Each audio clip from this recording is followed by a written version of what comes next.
So, Jami Attenberg is the author of 7 books of fiction, including Instant Love, The Kept Man, The Melting Season, The Middlesteins, Saint Mazie, and All Grown Up. Her most recent novel is All This Could Be Yours in 2019. She's also the author of the memoir, I Came All This Way to Meet You, Writing Myself Home. Attenberg has written about food, travel, books, relationships, and urban life for the New York Times Magazine, The Wall Street Journal, The Sunday Times, Slate, and more. And recently, her book, 1,000 Words Today, has become a USA bestseller. Her works have been published in a total of 16 languages, and she currently lives in New Orleans with an adorable puppy, Leo, that I got to see all about, so you all should be jealous. But Jami will be joined in conversation today with our local author, Nikesha Elise Williams. So Nikesha is a 2-time Emmy Award-winning producer, an award-winning author, and producer and host of the Black and Published podcast. Her latest novel, Beyond Bourbon Street, was awarded Best Fiction by the Black Caucus of African American Librarians in the 2021 Self-Published eBooks Literary Award. It also received the 2020 Outstanding Book Award from the National Association of Black Journalists.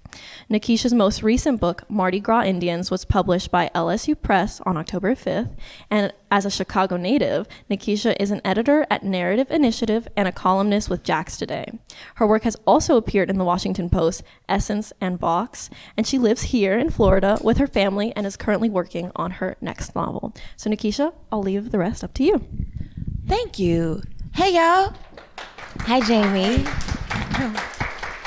So first question, when did you know that you were a writer? I mean, I've always written since I was really young. Since I was like 4 or 5 years old, I was reading and I was writing little stories for myself. And so I always knew I could write. The idea of being a writer is obviously a little bit different. But I went to high school. I was editor of my high school newspaper. And I always wrote little stories. And when I was trying to figure out what I was gonna do when I went to college, I was like, I'm gonna study writing. So I did do an undergraduate degree.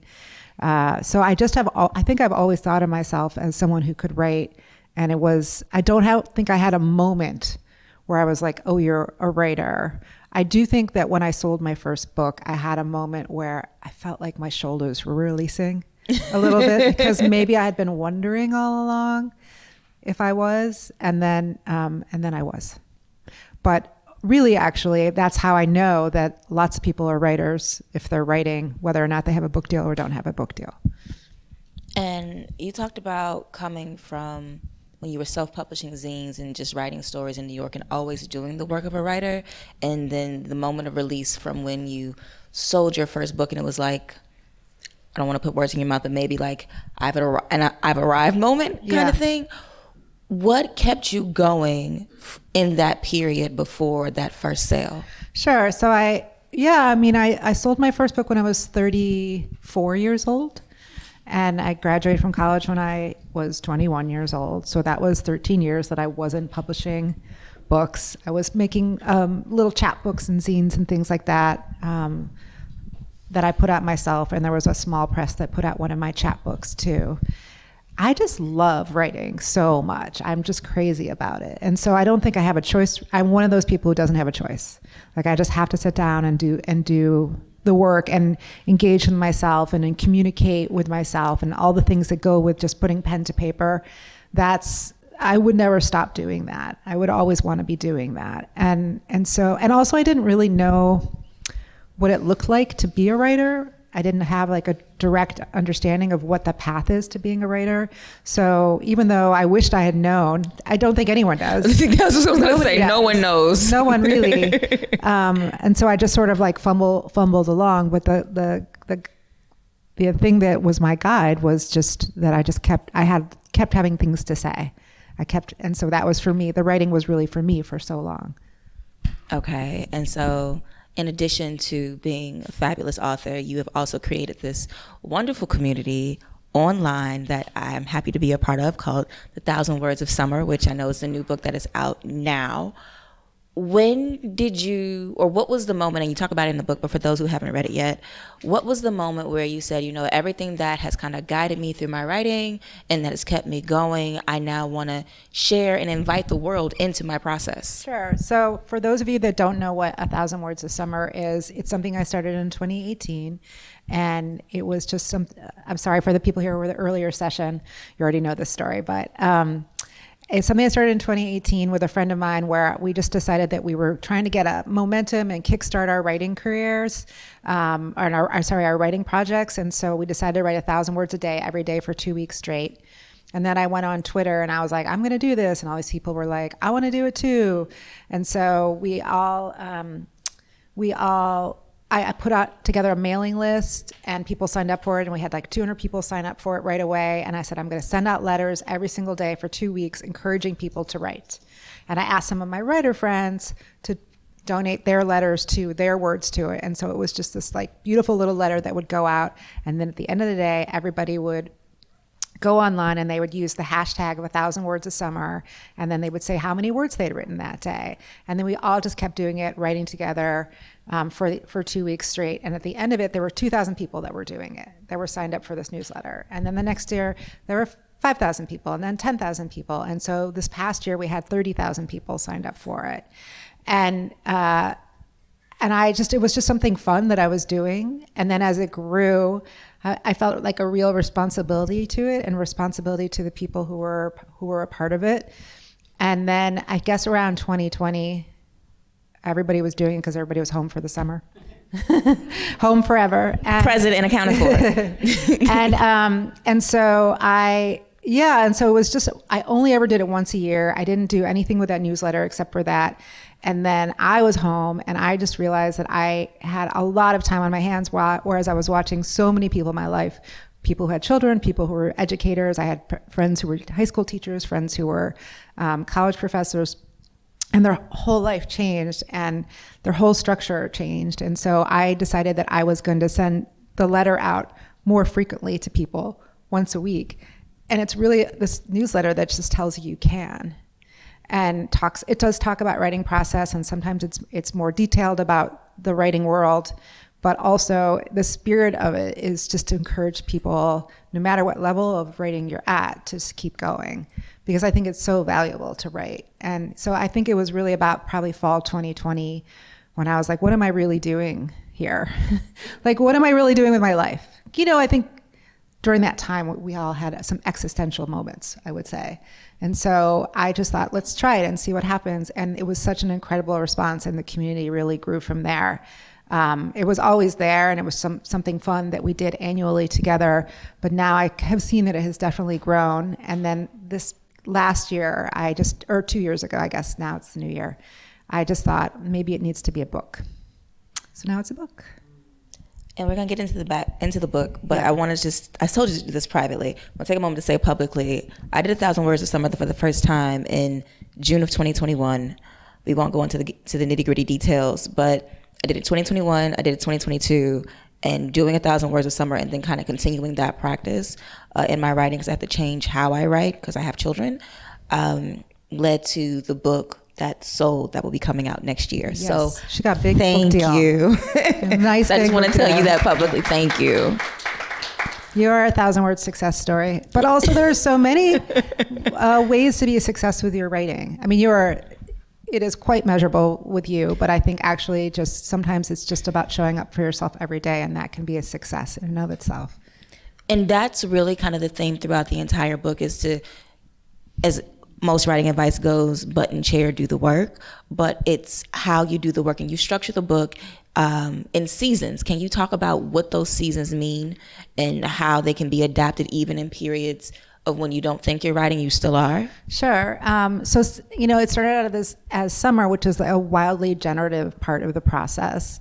And as I started to put together the book, or even think about doing the book, I took all the letters that all of the different contributing writers have written, which are in the book. There's 54 letters in there from incredible, some of our finest contemporary literary writers, and poets, and screenplay writers. I mean, all kinds of writers. And I looked at them all, they were all in this big document, and I saw that it wasn't just about summer. It wasn't just about sitting down and writing and getting the work done. It was clear to me that there are all these different stages of the process and that the different seasons could be represented in that. So for example, now I have winter, which is about kind of being contemplative about who you are as a writer and figuring out why you want to write, what you want what you want to communicate to the world, what your project is about. And then spring is really about prepping yourself for summer and really getting, figuring out what your distractions are, how you can get out of your own way, and also just thinking about where you want to write, how you want to set yourself up. We had a conversation, you and I had a conversation earlier about like where are you going to write? Where's the space that you're going to write? Which might seem like a really small thing, but actually, if you can picture where you're going to sit and you can pick the time of day that you're going to write, you're going to show up there. Whereas if it's just sort of some kind of hazy vision of writing, you may never actually get there. If you're just thinking, oh, I want to write, that's a great idea, but picture, put yourself there, put yourself in the desk. And then summer is still summer. It's still about getting those words down, being generative. And then fall was really something that was like quite touching to me to realize that it needed to exist, which is that it's about giving yourself grace for what you haven't accomplished yet. And it's also about thinking about sharing your work and giving criticism and receiving criticism and kind of planning for the future. So all the seasons are, it's what I chose. It's my metaphor that I chose. You can choose, you could break it down into other ways too, but essentially it is really about the whole process of being a writer, the whole system of being a writer, and all the elements that go into it. I think I find, for myself specifically, but I think for other writers as well, we tend to beat ourselves up when we're not being productive. And so you talk about that a lot in the book, and so do some of the letters. But then also the tension between productivity and creativity. What is that, and how do you get around it when you do this for a living? Oh my gosh. Yeah, I mean, I use 1,000 words. That's my guide. That's my guidepost. It's about 4.5 pages a day. I know that when I've been doing this for so long, like I know I can sit down and I can bang out 1,000 words. Whether those 1,000 words are good or not is another question, but I know that I can do it. And then there's like, specific artistic dreams that I have, experiments that I want to engage in. And I always am checking in with that too. I do think that the other night, actually, I did this panel discussion, and someone suggested that the writing that I was doing was maybe I didn't take as many risks because I'm a little bit more commercially oriented kind of person. I did not take offense at this. It's fine. But they because they couldn't quite see it yet, and I think that I actually take risks because I've decided to go all in on being a writer. That is a huge risk in and of itself. And anyway, so I think the productivity and the creativity kind of work hand in hand in that way. That yes, I'm trying to write something that, I have a book that comes out every 2 years, and I've done this for however many, 18 years or something like that. And so I can sit down and actually do that work and bang it out. But I wouldn't write something that I didn't believe in. I don't tell stories that I'm not interested in. And I always want to be communicating with my audience. I'm always thinking in the back of my mind about writing something that I think is important or special for an audience, because I think people can tell when you're phoning it in. I don't want to see that on Goodreads or in my reviews. So partially it's fear. That's what it is. All the feelings. What does it mean to be honest on the page when you write fiction? I mean, it's all about emotional honesty, right? I would ask you the same question. Because you probably know. I mean, you think about what your characters are going through, and you want to, and you hope that they're speaking to you and that you're telling their truth. That's what it is. It's about thinking about the characters, connecting with your characters. What about you? What do you think?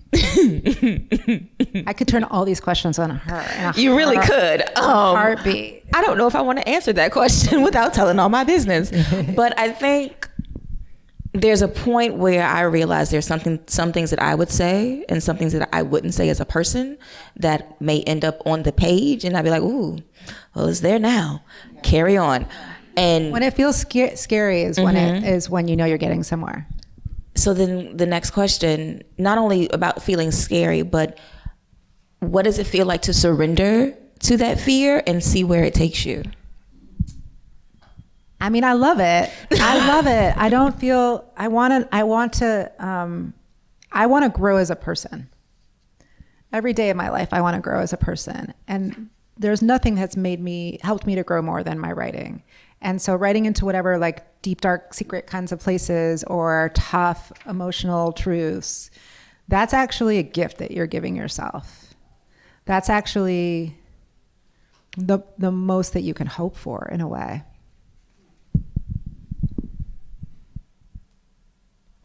When you give yourself that gift, you talk about in the book having patience with yourself to tell the story no matter how long it takes, as well as not abandoning your drafts.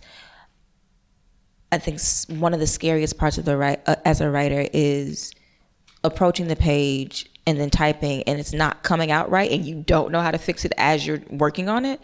How do you give yourself over to the process that no one's going to see this first draft or the second draft, but even if I think it's all trash, don't throw it away? Yeah. And maybe I'm not ready to write this, so maybe I should put it away and have patience and go live life and do things? Okay, so I guess, okay, I think what you're asking me is how to know to stick with it. Is that what it is? Okay, so I think it's really crucial to make it to the end of your draft. I think the thing that we do a lot of the time is we talk ourselves out of things.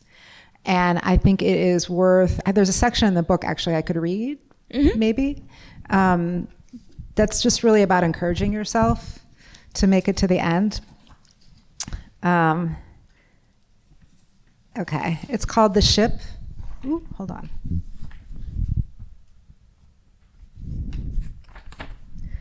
Let's say the work is the ship, and let's say the ship needs to sail from one shore to the other.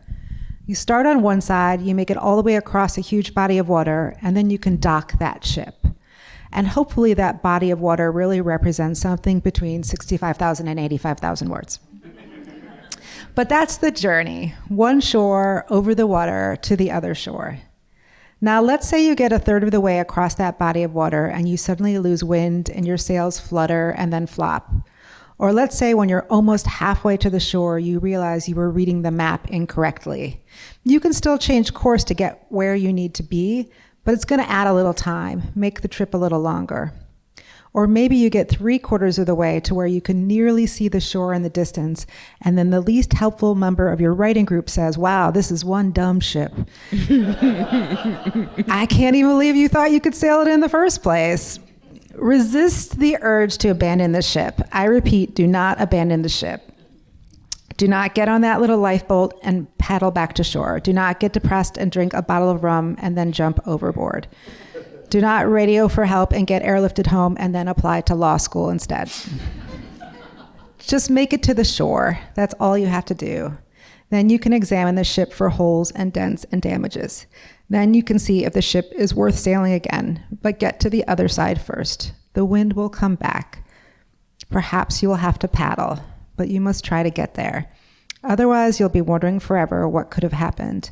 Otherwise, you'll never know what the other side of that body of water looks like, because I promise you it's a beautiful view. Just make it to the other side. Thank you. Just try it. What do I always think, like, whenever I talk to people who say, I want to write a novel, I always want to write a novel, and I just always say, what are you waiting for? Start now. It's just, this whole book is just really about starting now, and the newsletter and the project and the community is just about starting now. You are definitely never going to know unless you try. And you're definitely never going to know if you can finish a book if you don't sit down and try and finish the book. Yeah.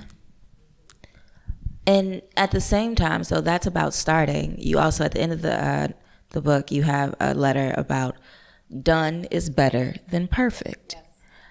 talk about knowing when to say, you know what, it's done.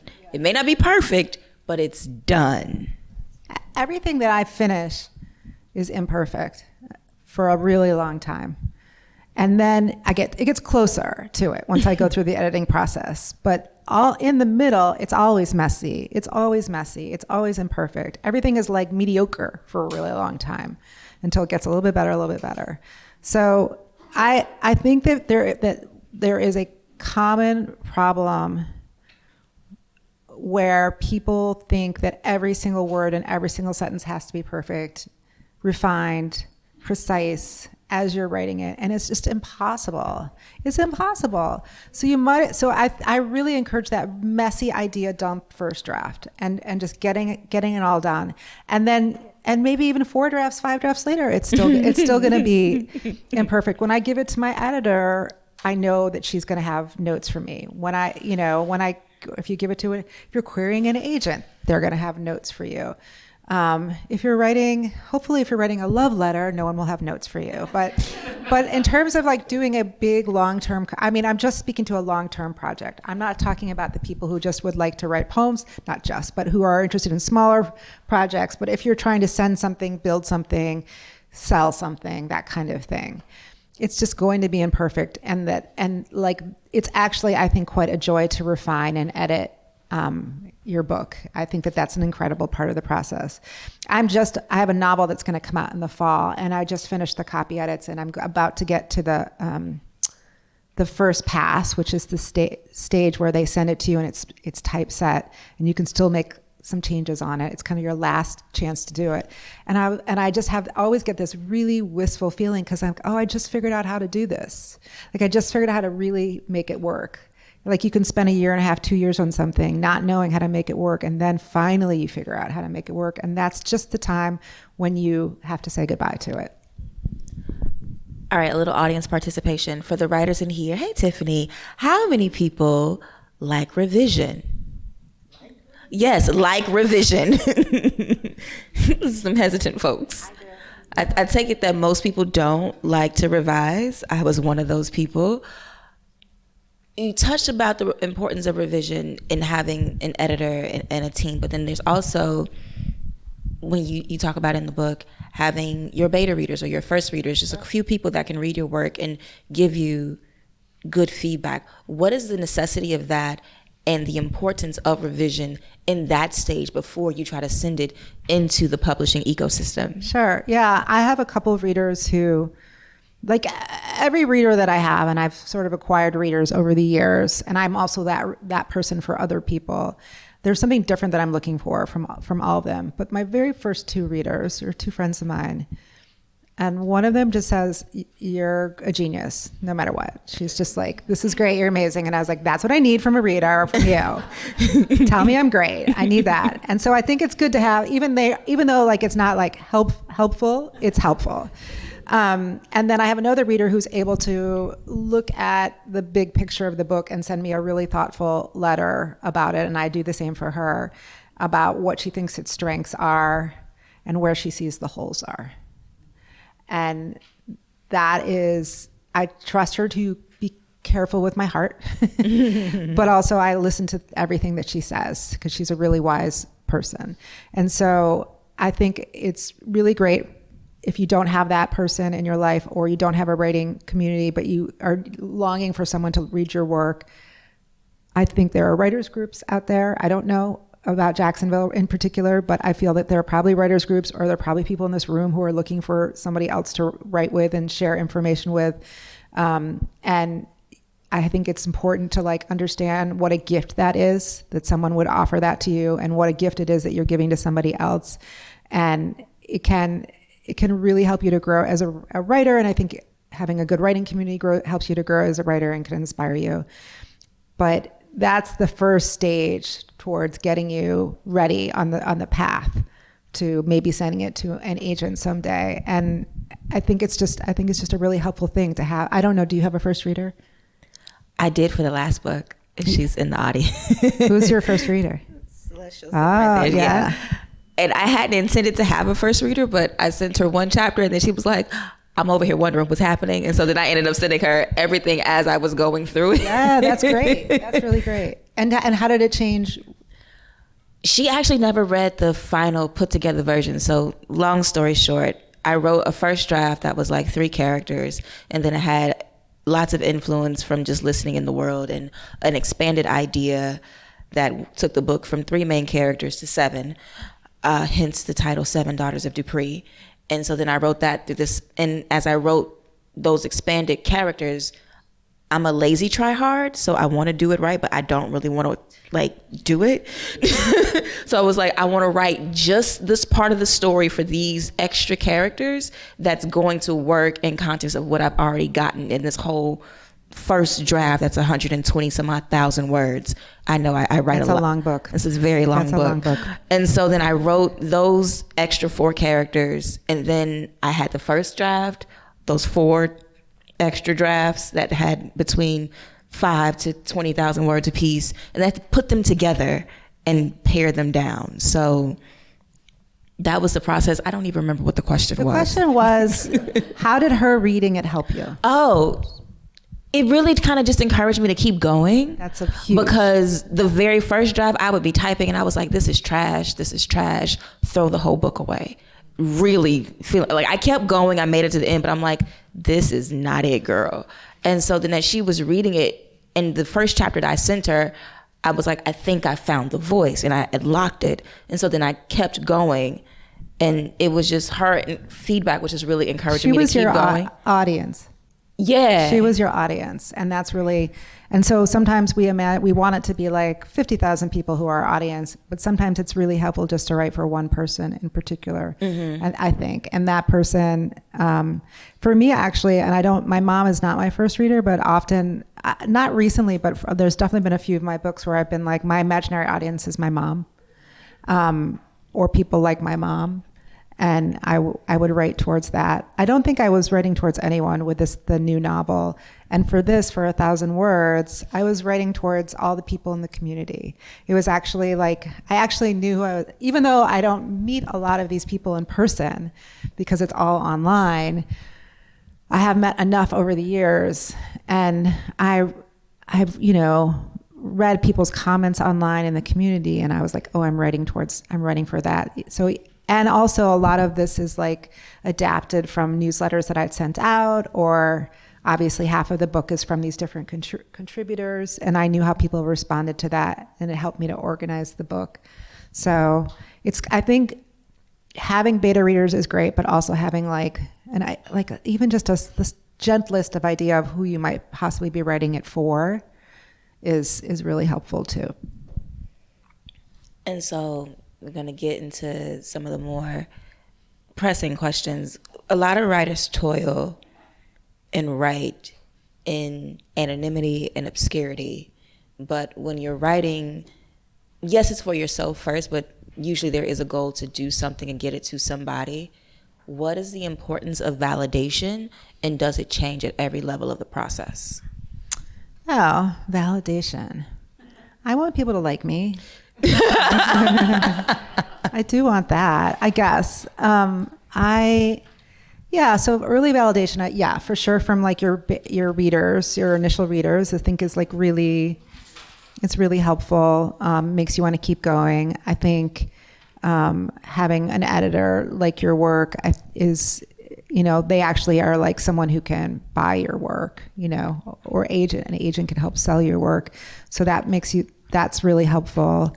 In terms of reviews, things like that. Are you asking about that? However you want to take it. So reviews, it's tricky. Getting reviewed is tricky. I mean, I've gotten lots of reviews over the years, both from things like the New York Times Book Review, but also people on Goodreads or Amazon, or people who come to my readings, or people who send me emails. And I have to say that you have to be tough. You have to remember why you're doing what you're doing, because not everyone's going to like what you do. The thing that I know is that you don't know what kind of mood somebody's in when they pick up your book. You don't know what kind of day they had at work. You don't know what they were expecting your book to be. Maybe they heard about it some way or another that sounded different than what it was that they were expecting. You don't know if they don't like the way you look, you know? Like there's lots of things why people could not like your work that have nothing to do with the quality of your work or who you are. So I have to tell myself that over and over again every time I have a new book come out, because not everything you write, not everything you create in this world is going to be for everyone. We see that all the time on the internet. You make a little comment on Facebook or Twitter or on Instagram, and you meant it to be funny, and someone's like, that wasn't funny. You know, they had like a long day at work or whatever it is. So tone is everything. So I've had to like learn that I'm just not gonna please everyone all the time. So I think it's important to appreciate it when it happens. I just want to remind the audience, if you have questions, the note card that is on your seat, you can use that to write them down. And in about 10 minutes, they'll be coming to me and I will begin to ask your questions. But until that point, besides just the love of writing and having a lot to say, what is it about stories that keep you wanting to have or keep inspiring you with new ideas? Well, I think because I've always loved to read, my brain has always been writing these little stories. Do you remember that book called The Great Big Book of Myths?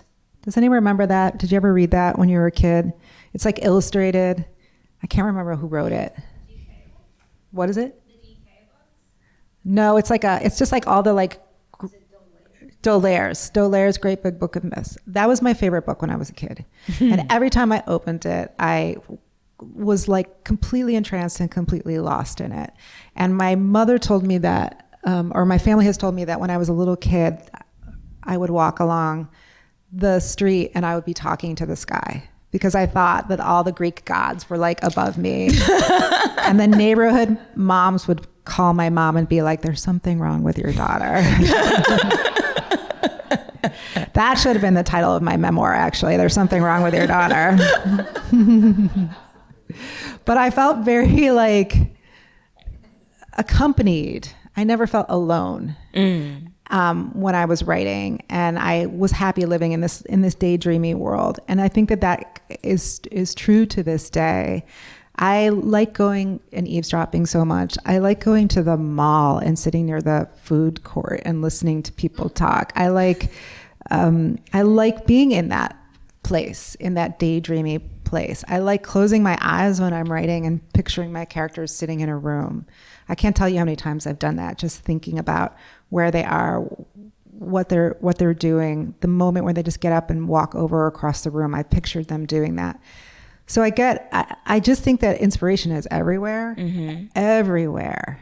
Sometimes people say, I don't know what to write about. And I really just think, just go out in the world and listen to people for a second. If you can't get inside your own head, get inside somebody else's head. I think inspiration is truly everywhere.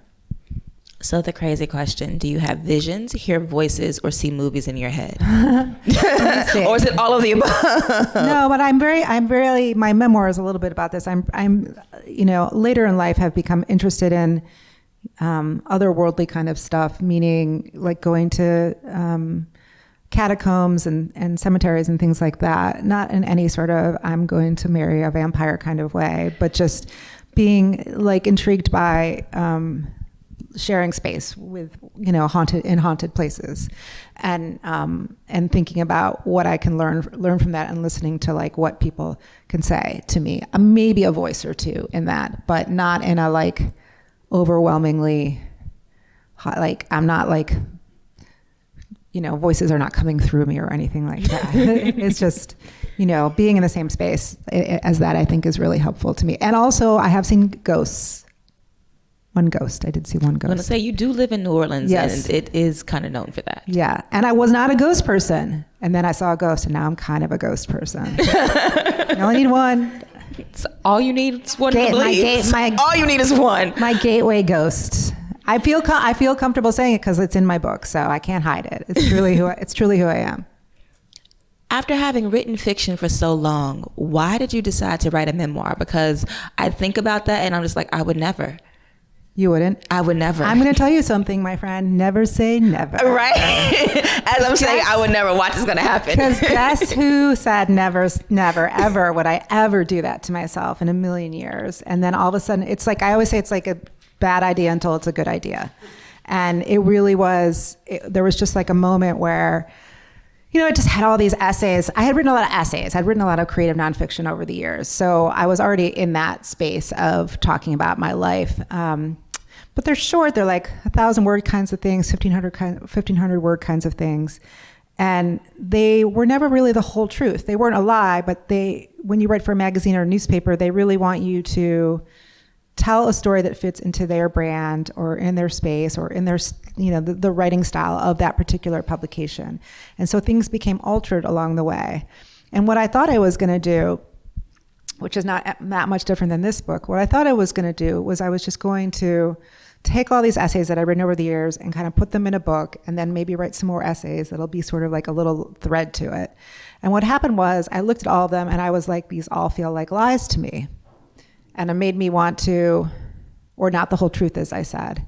And so it made me want to tell the story in a bigger way. And so the same thing sort of happened with this, where I was like, let me just dump in all these letters and see what it is. And I thought, they are all great, but if I don't write something around it, to hold it, to be the vessel for it, the container for it, then they're not going to work. And that's not being honoring this great work. And so I wrote a little bit, and then my editor was like, put a little more you in. That's the gateway. Put a little more you in. Just a little this, a little that. And then it became a much richer book because of it. So the original ideas, don't be afraid to expand, I guess, is what I'm trying to say. But yeah, that transitional moment. It's not that I regret writing the memoir, but now I really can say I would never write another one again. I think I did it once and that was enough. Yeah. But it's an interesting experience for sure. How do you examine yourself to recognize when you're lying, to want to tell the truth, and then still maintain a degree of distance? Because you are a whole person in the world? I mean, I was therapy. Can I introduce you to therapy? It was great. No, I was really careful about my boundaries. I have known about boundaries in writing for a long time because I have done creative nonfiction in the past. You have to know what it is that you're trying to accomplish when you're writing it, what your vision is for the book, what the themes are. And that, of course, evolves over time, too. You have to think about what the energy you're bringing to it. I think in the earlier conversation I was saying, I don't really think writing for vengeance is a great idea, although some writers argue against that and say write for whatever reason you want to write. So, okay. But for me, like that's like my boundary is I'm not trying to take anyone down by doing the things that I'm doing. I'm just trying to understand how I feel about a certain situation. So it's a good conversation to have with yourself, what your boundaries are, what you're willing to put out in the world. Samantha Irby, who's a really funny, wonderful essayist, told me when I was starting to write the memoir, she said, you have to be prepared that the guy who's checking you out at the grocery store could have read this. You have to realize that anybody can read anything that you're saying, that it's not just for you, that it's for the whole world to consume. And so you have to be comfortable with that story being out there in that way. So there was a little bit less sex, maybe. Because of it. I mean, that's all right. Really getting the inside scoop here.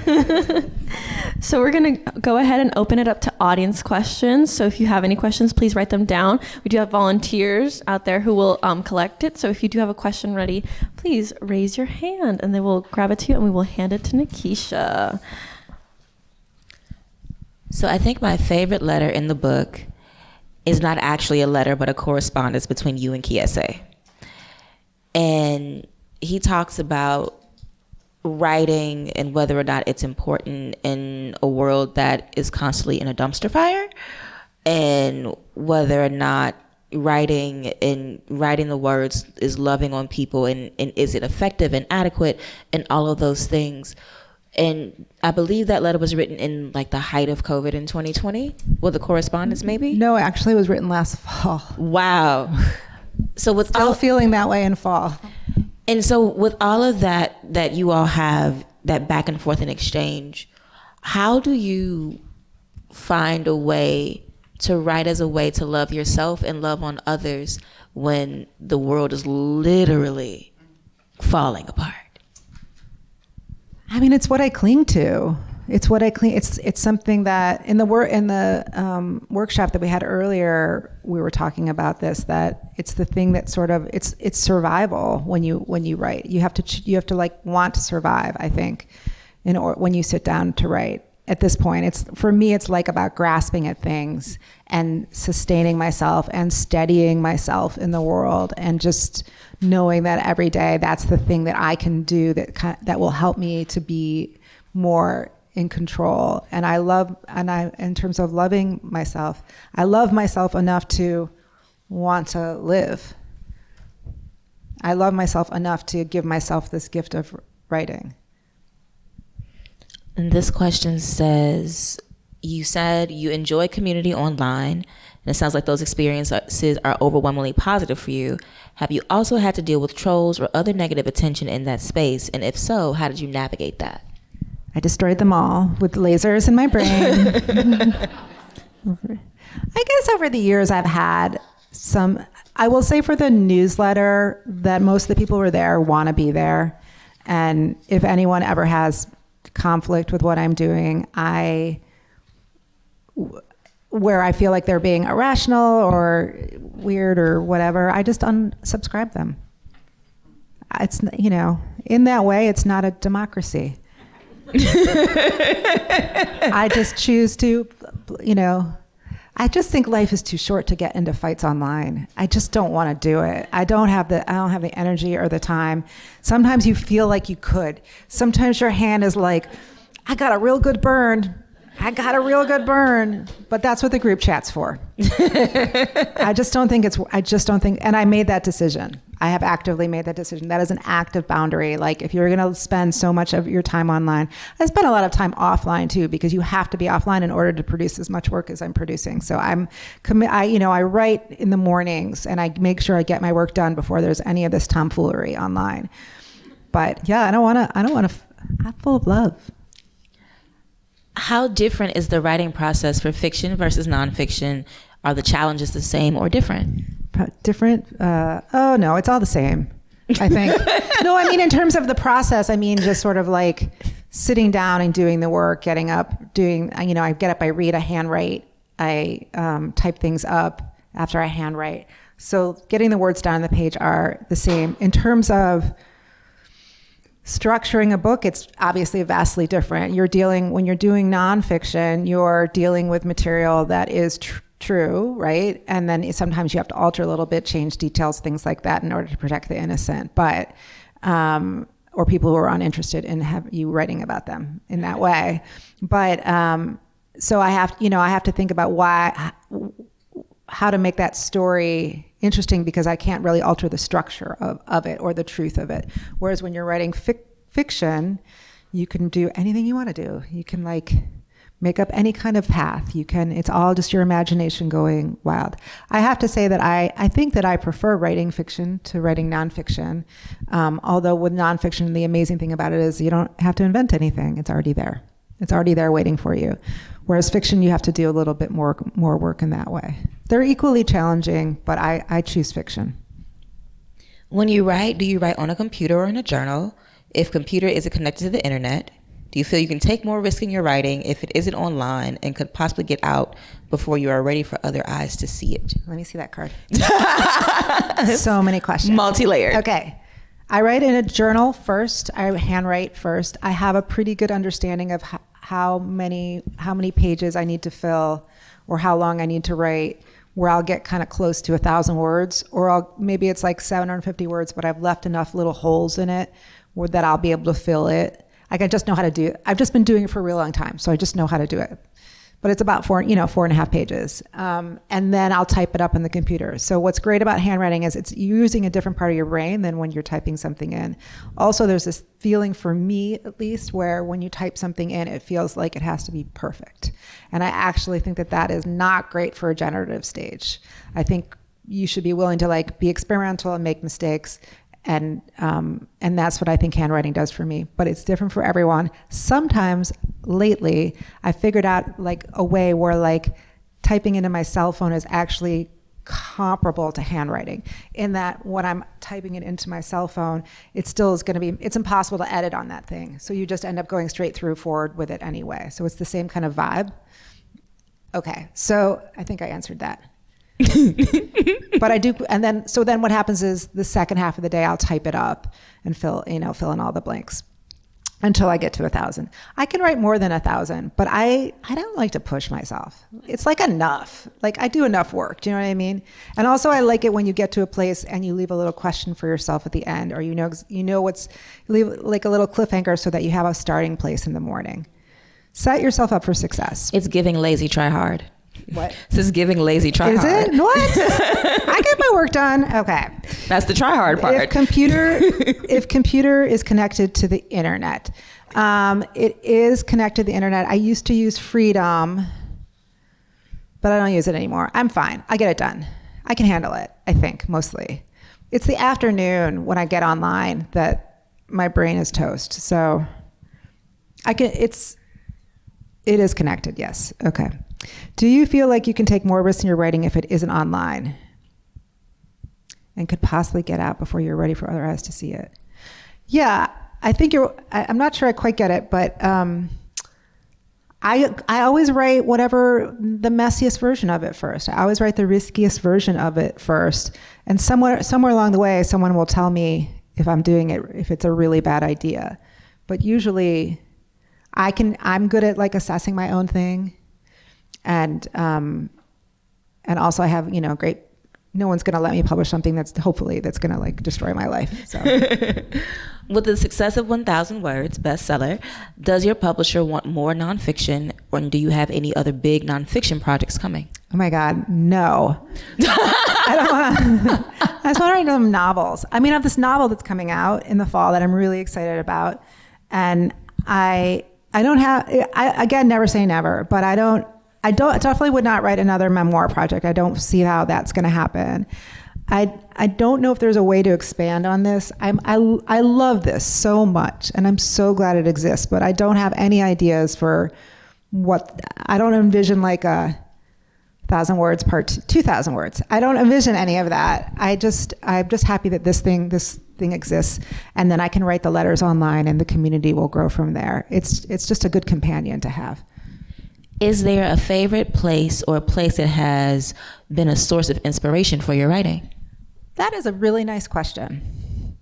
I do love New Orleans. It's really inspiring to me. I very weirdly don't write a lot about New Orleans. I feel very protective of it, and it feels just like home to me, and it's evolving, and I think that there are other people who are from there originally who are better suited to write about it, but I still have it shows up in my fiction, certainly. This is not what they asked, but there is this park in Seattle that is sort of the place that I always think of when I'm really stressed out. It's called Discovery Park. Somebody knows it. It's beautiful. You know it too. It's beautiful. I can't even believe it exists. It's just so beautiful. And when I lived in Seattle in the mid-90s, I would go there by myself when I was like really just struggling to figure it all out. Really, I was 20, my mid-20s.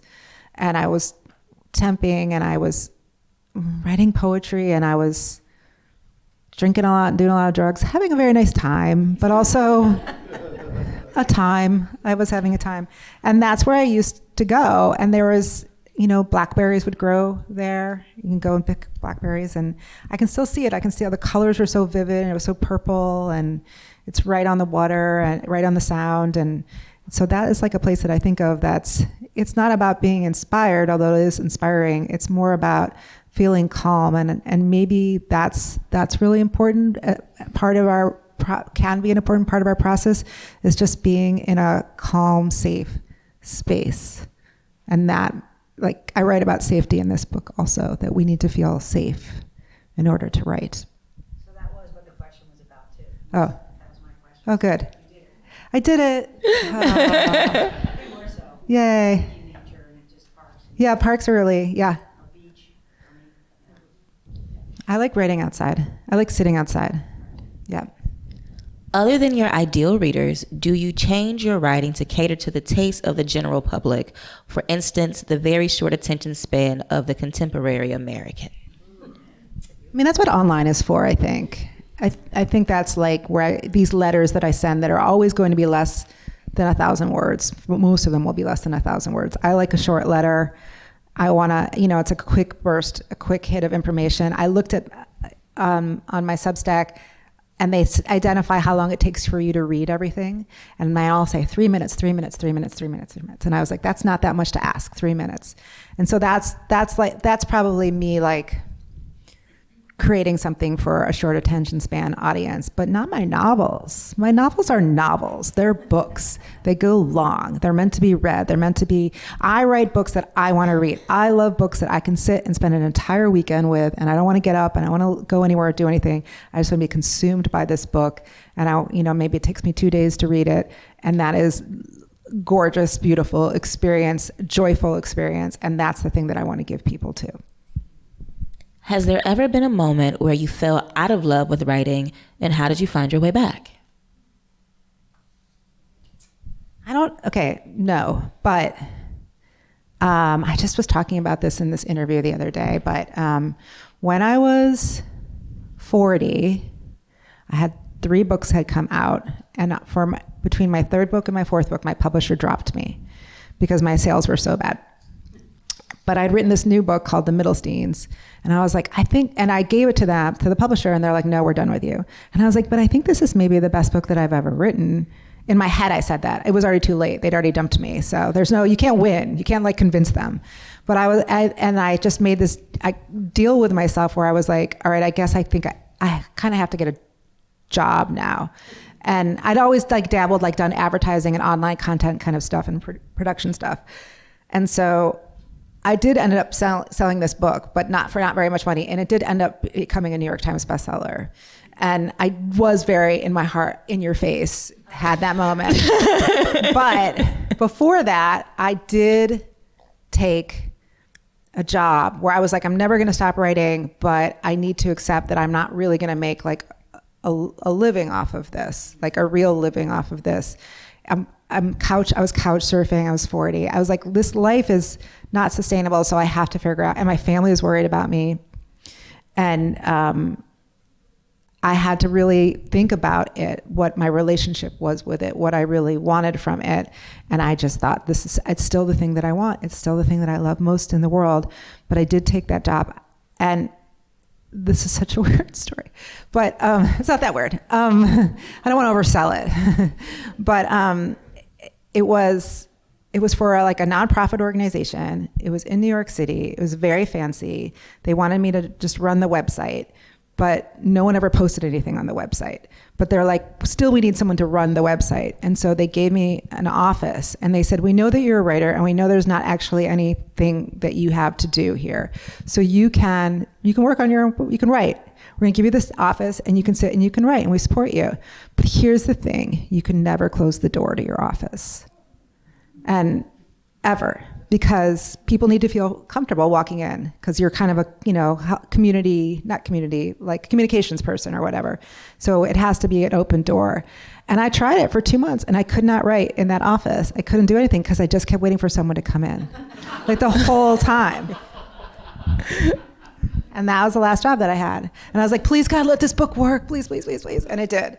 Now that's not how it works really, but I was still temping and freelancing or whatever. But I was like, this is it. This is the ideal job for me. But it wasn't, but I already knew what the ideal job was for me, which was to be a writer.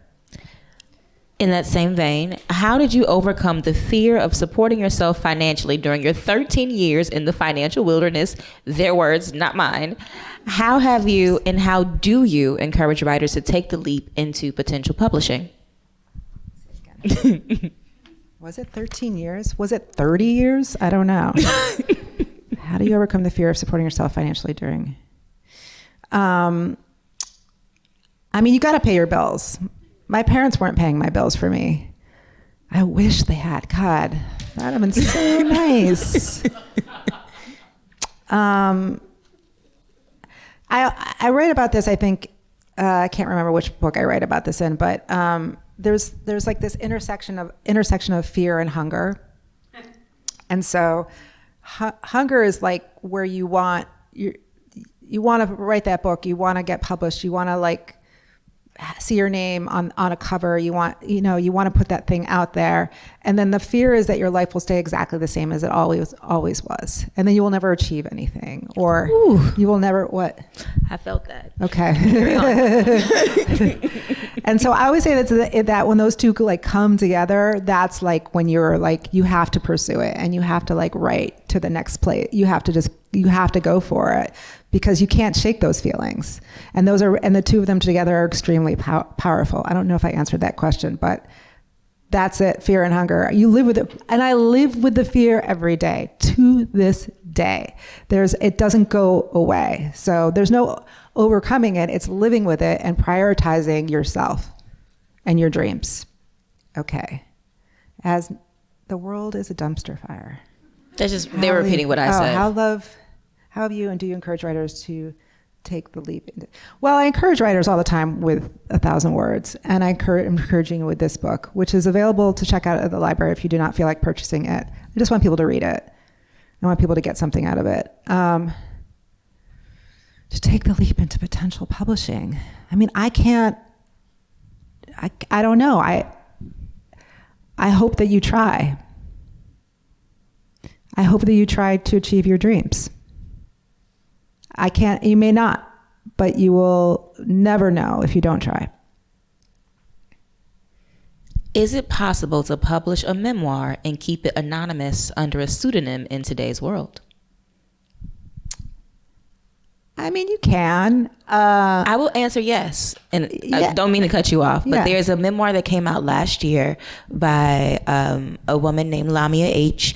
It's called Hijab Butch Blues, and she wrote under a pseudonym because she is from a Southeast Asian Arabic country. She's Muslim. She's also a lesbian. Her parents don't know.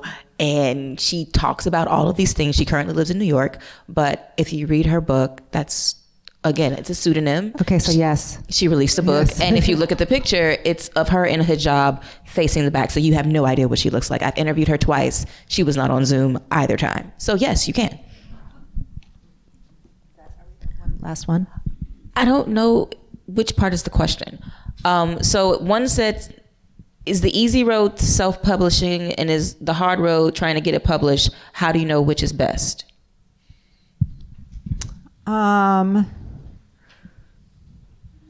Well, you could try to get published, and if it doesn't work, you can self-publish. I mean, you are actually probably a better person to answer that question than I am, because you've more recently self-published. I would say neither is easy. I self-published my first 6 books, 5 novels and a poetry collection.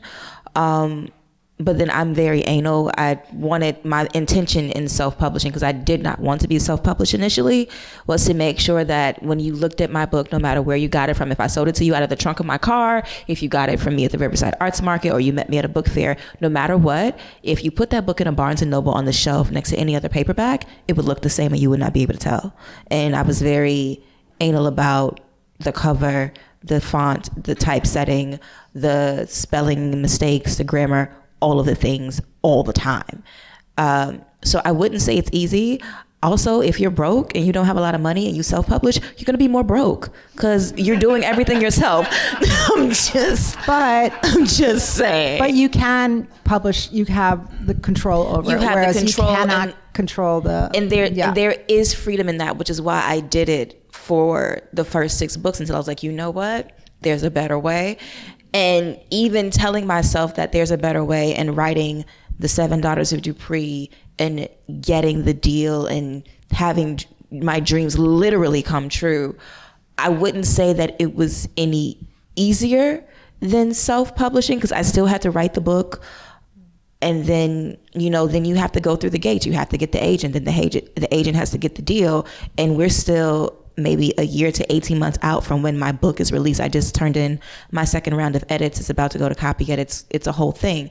So it's, again, the intersection of fear and hunger where, I'm living my dream, but what if you all don't like it? What if you don't buy it? What if I don't sell enough copies and my publisher drops me because I'm not making them any money? Wait, all of these things. You can't worry about that. Just enjoy it. Well, these are the living conversations in my head right now. Let's put it this way. It's all hard, but hopefully it's worth it to try. We're going to leave off on that positive twist.